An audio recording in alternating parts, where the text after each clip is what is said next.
What's up? Okay, I am testing this on my phone.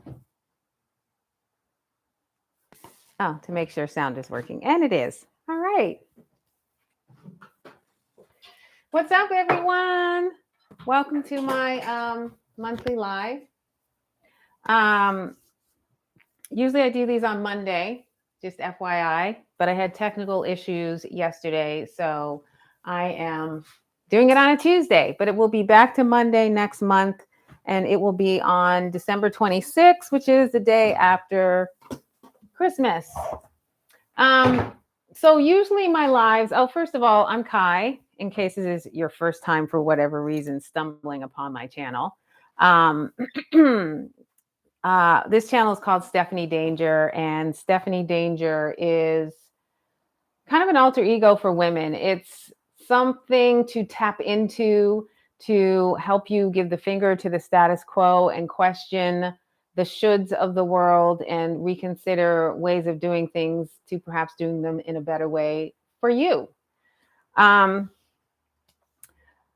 I said, lives are usually a little more laid back, although I don't really like to just sit here babbling. So I do have some notes right here on my iPad, so I don't like just babble about silliness.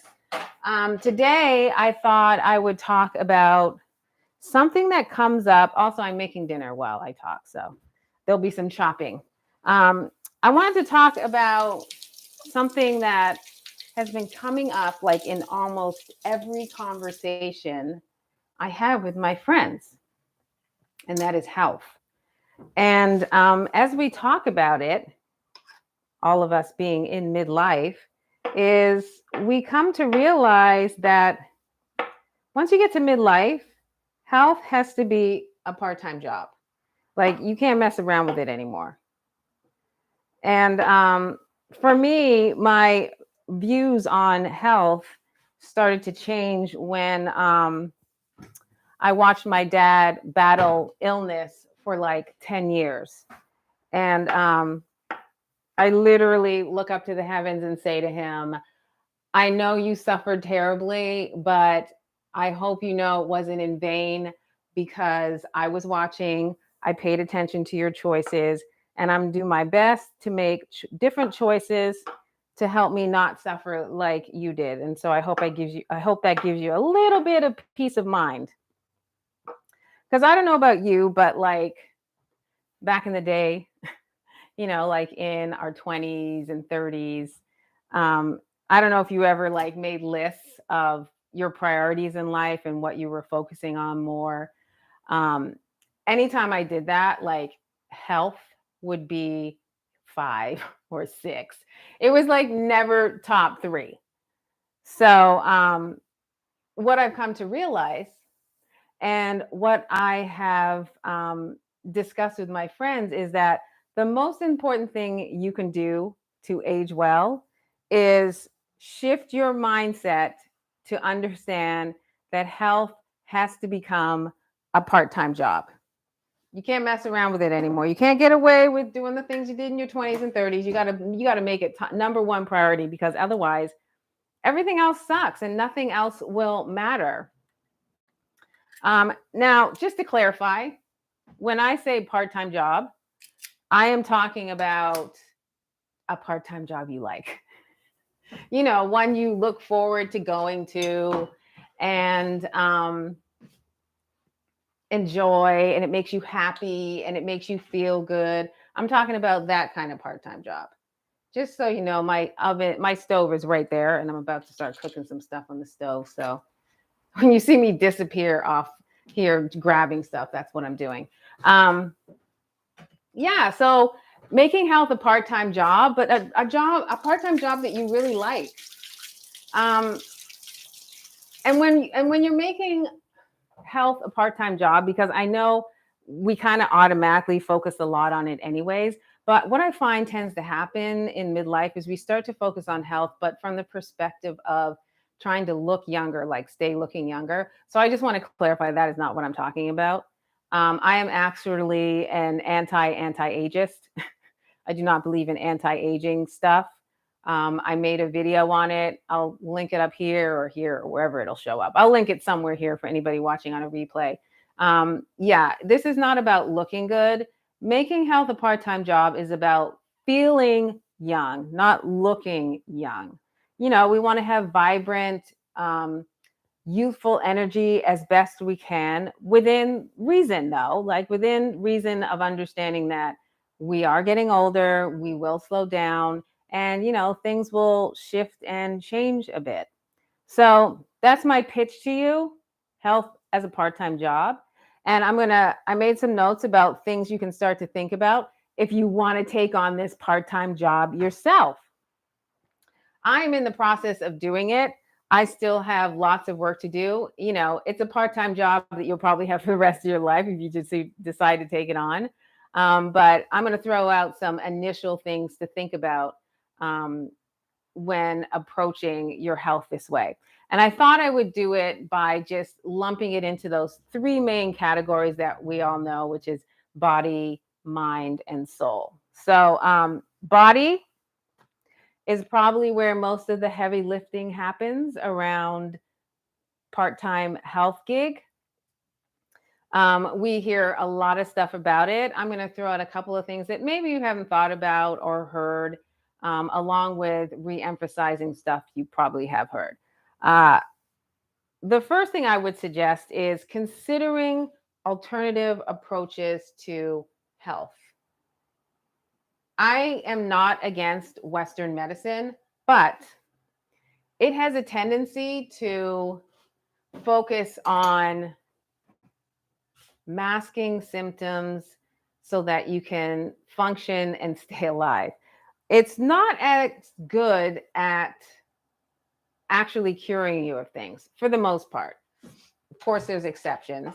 And so that's partly probably because Western medicine tends to start addressing things when they're really far gone. And so it makes it harder to actually cure yourself of them, which is why I would recommend in starting to incorporate alternative forms of health into what you do around taking care of yourself, because a lot of those try to address things earlier on in the early stages of something starting to go off or be out of balance in your body. So, you know, open yourself up to those. And if things cross your mind or cross your path as you're going about your day and someone mentions something, instead of shutting it down, consider it. Get curious about it. Ask more about it. So that would be my one suggestion. I do want to say, though, that if you consider alternative approaches to health and fixing problems, it also requires that you be patient, because it takes longer when you're trying to heal things that way. You know, popping pills, you may feel relief immediately, but again, they're just masking problems, but they're quick. And, you know, we live in a fast society, so people want everything yesterday. But alternative approaches to healing illnesses and ailments, it just takes longer. So you have to have some patience. But it's worth it in the end, because a lot of times you can actually end up completely curing yourself of stuff. So that is my one caveat for approaching alternative health perspectives. Okay.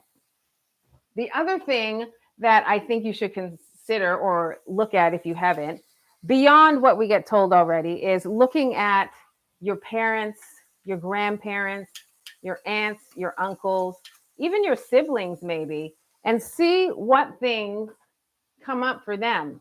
If you're lucky enough to have them still be alive, watch what health things come up for them as they age, because they're more likely to be the same things that come up for you as you age. Now, I know we get told the obvious ones like heart disease, high blood pressure, cancer, stuff like that. But you can even look at smaller things that, you know, could really save you in the end. I'll give you an example. I noticed that the women on my side of the family tend to have issues with their eyes. things with their eyes come up. Things happen with my mom, things happen with my grandmother. And so because I've seen two generations have issues there, I'm paying more attention to my eyes as a result. I'm actually going to talk a little bit more about eyes in a second. It can also be good things that you can look at to be like, oh, that might be something that I luck out and have too. Like all the women on my mom's side of the family, they all die at 98. So, assuming nothing crazy unexpected happens, I expect to live well into my 90s like all those women do. So, again, it's just an interesting thing to look at. It kind of can help you cut things off at the pass. If you're like, oh, these things tend to happen, they may happen for me. Let me do stuff before I even see any symptoms or suggestions of it. Now, I think this is really hard to do because a lot of times in our society, we just wait until it's so unbearable and then do something. But if I can't emphasize anything enough, it is to respond to subtle signs that your body is going out of balance. Our skin is the largest organ on our body. It will often give us signs first about things going wackadoo, but skin a lot of times doesn't really slow you down or stop you. My suggestion would be, oh, if you see weirdness happening, start to ask what's going on. Start to explore it because perhaps there's something out of balance within the chemistry of your body, and learning that sooner than later can really maybe save you a lot of heartache and pain. So there's my suggestions around that. The obvious, as far as taking care of our physical bodies, I would say movement, strength, and flexibility are the things we start to focus on more in midlife and beyond. It becomes less about looking svelte and with a six pack and more about making sure that we're able to move and function and go about our daily lives with ease and minimal pain. Moving, if you start to become sedentary, the body, even when you're young, will shut down pretty quick. So staying moving and walking is such a great thing. All the women on my mom's side of the family walked all the time. And I think that's part of the reason why they lived so long into their 90s. So if nothing else, commit to walking. Strength, just because as we get older, accidents happen, you fall. You want to have a body that's strong enough to be able to handle that so that you're not breaking things. And the same would go for flexibility, I would say. You know, something that's flexible is able to bend and be malleable and not snap and break. And so having a little bit of flexibility in your body can always be a good thing. Diet. Here's what I have to say about diet. To make lifelong lifestyle changes around what you eat, you have to do like a 10-year plan. You can't do things in like 6 months and then stop and go back to your old ways and think that's going to be it. So my suggestion is pick one thing and do it over and over again until it becomes such a habit that you don't even think about it. Like it's just an automatic thing, like brushing your teeth. For me, that was juicing. It took me about 2 years to get into a rhythm and a habit around prepping all my juice supplies. I now have figured it out where I will buy enough supplies for 4 days. I will wash them all, split them up, and put them in 4 of these green bags that keeps greens fresh longer, because I buy only organic and organic tends to go off. But in these bags, it tends to last for 4 days. After 4 days, things start to shut down. So I've learned 4 days max. I do 4 of those bags and have it all prepped. And so then for the next 4 days, all I have to do is pull out my supplies, head on over to the good old juicer over here every morning. And that is usually the first thing I put in my body. But it's become such a habit that I feel really bad and off if I don't do that first in the morning. And that's not the first thing that goes into my system. So that would be my suggestion. Like I said, that took me 2 years to really get it down. It's been like 8 or 9 years now, but it takes a minute. So again, patience. If you want to pick something, you could pick like less sugar, less processed food, more water. I did learn something around water recently, which was a woman I was studying with around Ayurvedic medicine, which is like a 5,000-year-old form of medicine from India. She sent out an email because her mentor had told her, she had told her mentor, oh yeah, I'm drinking lots of fluid, lots of water. And he was like, yeah, no. And she was like, what? And he was like, yeah, this whole thing around drinking tons and tons of water, like a gallon a day, 8 cups a day, whatever. He was like, that's not how you determine how much water you should drink. The way you determine how much water you drink is you look at your urine. Your urine should be a light yellow color, according to this well-known Ayurvedic doctor. It shouldn't be clear and it shouldn't be a dark yellow. And what I love about that is it allows you to determine how much water is good for your particular body. I actually think that is the most important thing about your part-time gig with your health is it has to be customized.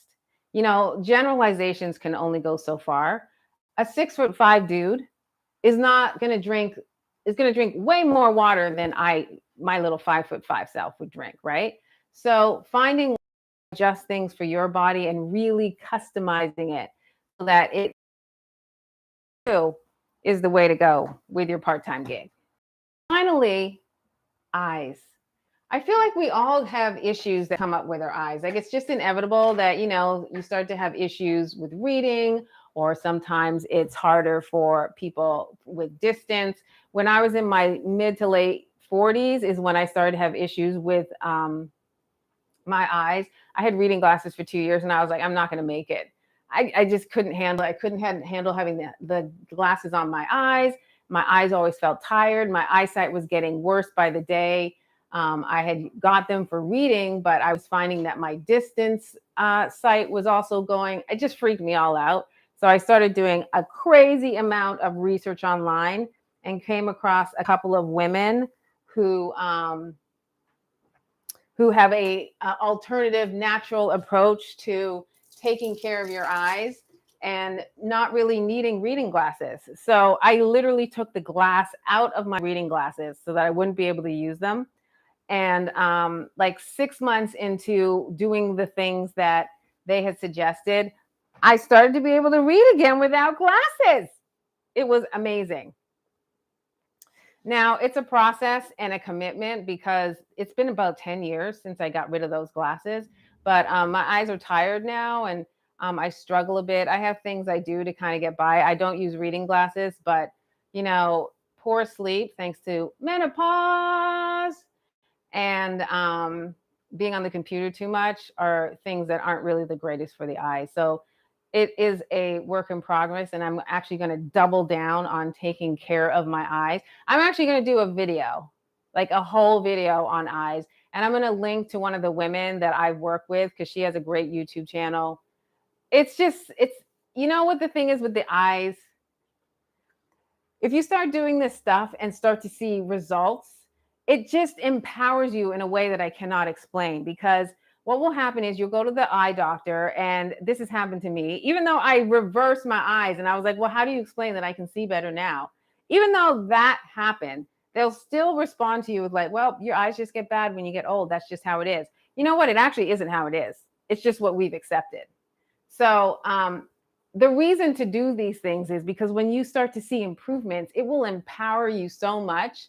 And it's not to completely write off Western medicine and Western doctors, but you can then be more in collaboration with them and know what works best for you and possibly come up with some better choices, especially around less severe things. Like, obviously, I'm not going to tell you to go do some craziness when you maybe have cancer or something.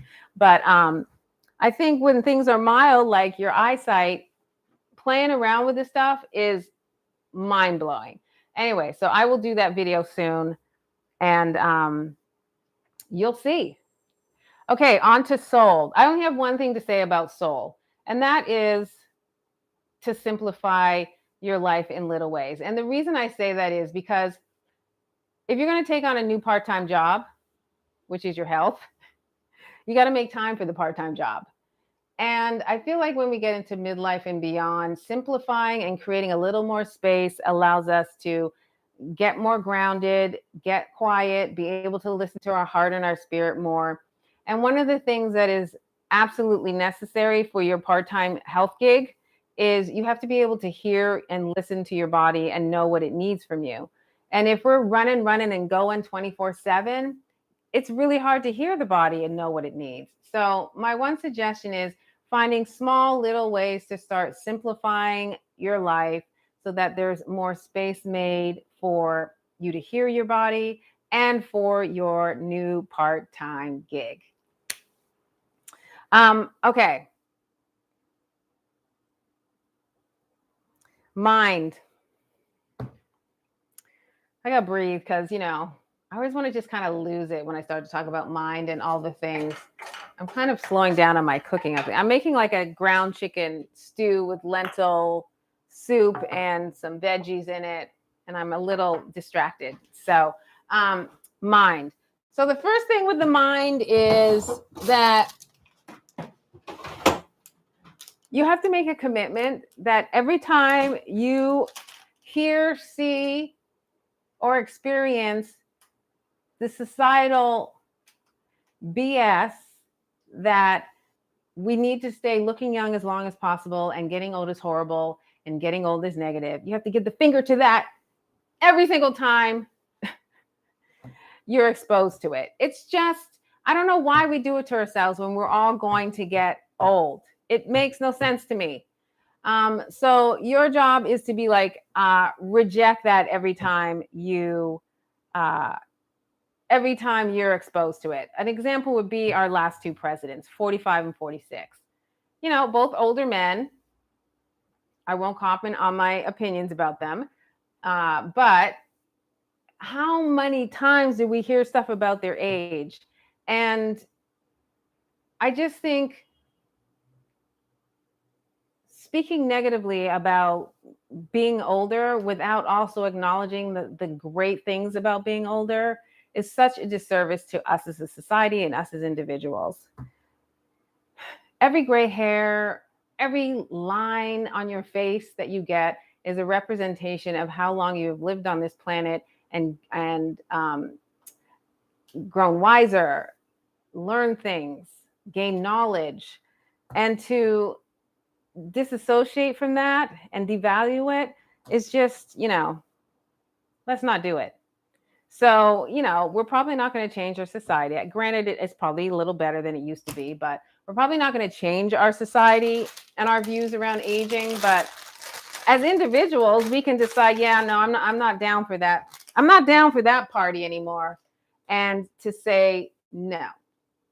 The second thing around mind that I think helps us keep vibrant and alive is staying curious and open-minded. I find it takes a little more work to not get set in my ways as I get older. Part of me is like, look, I've been here, done that. I know what I'm doing. But there is something to curiosity and viewing life with a sense of wonder that helps us stay a little youthful and vibrant from a state of mind perspective. So that would be my suggestion is stay open to new things, new unexpected things. And the last thing is to embrace that we are going to get old and die. I know it sounds morbid, but it's a fact. It's not going to change, like ever. I don't care how good science gets. They're never going to fix dying. They just aren't. Now, I talked about death in my last live because I did a whole thing for Dia de los Muertos, so I'm not going to get into it today. But all I'll say is I'll put a link up for that too if you want to check out more of that, because I did some things around Dia de los Muertos that actually gave me a much more lighter, open, positive feeling around death and also connecting to loved ones who had passed on. So I'll link that up here. But I think embracing it can really be helpful in how we live. And I'm going to leave you with something I came across while I was doing my research for this whole health thing and pitching the idea of making health a part-time job, I came across this video about this woman who was talking about how French women view aging. And they embrace it a lot more than we do. And they actually have a saying that they used. And so I'm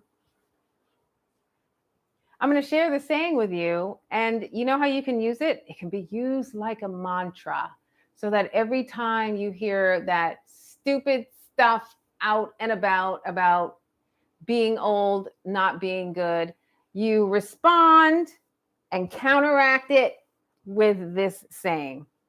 The saying is bien dans son âge. And it basically means I'm comfortable with my age.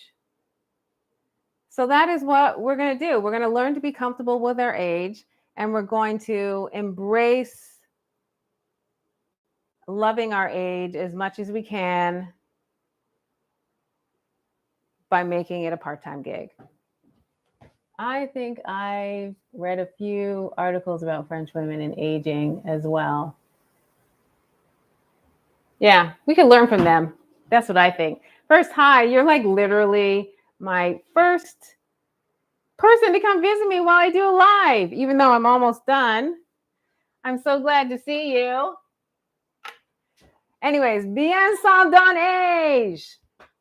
I'm about to hop off, but if there are any things that I've talked about during this conversation that you find interesting or you want to talk about more, let me know. I love doing videos about this stuff. I think it's such a fun way to approach life and health so that it can be more joyous. And yeah, that's it for the November live. Love you. Wait, who's here? It is Portia. Portia, you and I have to get together. We will. Look, after I get off this live, we need to send an email to each other so that we can get together, because it's been years. So we'll do that. Okay, bye everybody.